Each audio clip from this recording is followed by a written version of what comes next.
माखणी में लगातार कुछ दिनों से शाम होते ही बारिश हो रही है। बारिश को देखते हुए नहीं लग रहा है कि यह गर्मी का मौसम है।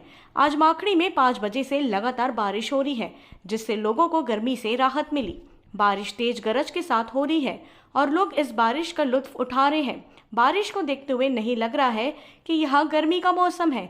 बारिश अपने साथ ठंडी ठंडी फुहार लेकर आया है, जिसका आनंद माखणी वासी ले रहे हैं।